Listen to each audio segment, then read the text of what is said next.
La Revolución China o Guerra Civil China fue entre los años 1927 y 1940.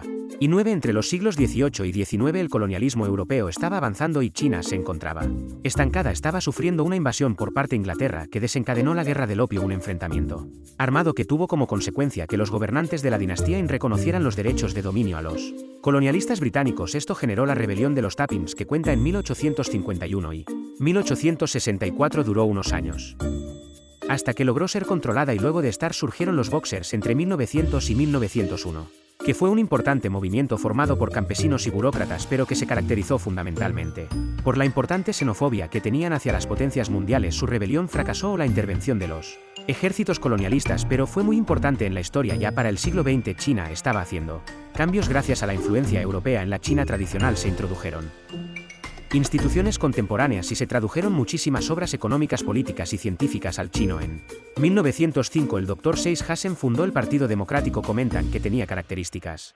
republicanas y empezó a actuar en 1911. En 1902 se consigue la Constitución provisional, y porque la manera República de China, sin embargo la naciente república presenta algunas complicaciones. Las ambiciones de los jefes militares trajeron algunos enfrentamientos, y después de la Primera Guerra en la Conferencia de Versalles se le había conseguido Japón los derechos de la península de Amton, y esto trajo muchas protestas en contra del colonialismo japonés. La revolución socialista que se está dando en Rusia había influido mucho en la China de 1917. Esto los impulsó a crear un movimiento revolucionario antiimperialista que llamaban el Movimiento 4 de Mayo. Este movimiento fundó el Partido Comunista en 1921, cuyo líder era Mao Zedong, y en 1923 se establece un frente único para ayudar al Dr. Sun Yat-sen y reorganizar Kuomintang, que era el partido republicano. En este mismo año el presidente había pedido ayuda mundial a las potencias para enfrentar la crisis que estaban sufriendo, pero no tuvo respuesta de ninguna excepto por Rusia, que los ayudó fundando la Academia Militar, que era dirigida por el comandante Kai-shek. En marzo de 1925 el Dr. Sus Jackson muere y se origina la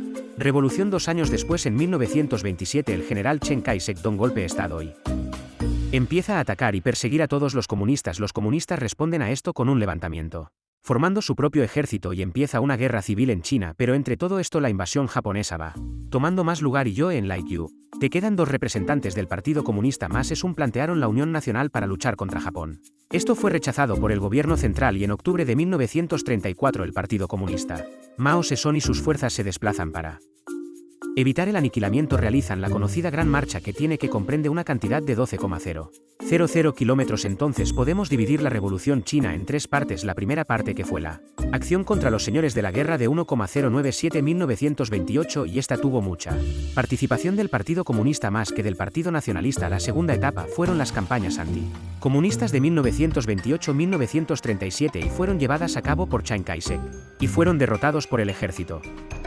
nacionalista. En este periodo Mago fundar la República Soviética de China, y la tercera y última etapa es la Guerra de Liberación. Esto pasa después de la Segunda Guerra Mundial y fue un avance de los comunistas frente a los nacionalistas. El triunfo con la llegada a Beijing y la proclamación de la República Popular de China el 1 de octubre de 1949. Siendo dividido la revolución en 3 etapas, podemos decir que la expulsión de los nacionalistas chinos sea después de la Segunda Guerra Mundial, cuando las fuerzas de Max Zedong controlan el territorio continental y expulsan a las fuerzas nacionalistas de Chiang Kai-shek a Taiwán, en donde los protege la flota latina. Ahí se funda la China nacionalista, donde desarrollan industria con inversión de capitales norteamericanos. En esta tercera etapa también podemos ubicar el 1 de octubre de 1949, que fue cuando Mao Zedong declara la fundación de la República Popular de China. Esto hace que se inicien una serie de reformas estructurales en los diferentes campos de quehaceres humanos, y especialmente se establecen sistemas de comunas populares por una organización sistemática de una vida colectiva ocupando un lugar importante en el contexto internacional. Mao Zedong fue el líder. La marcha de la nueva China impulsó el desarrollo de un movimiento trascendental en la juventud china, que fue el de los Guardias Rojos, conocido como la Revolución Cultural.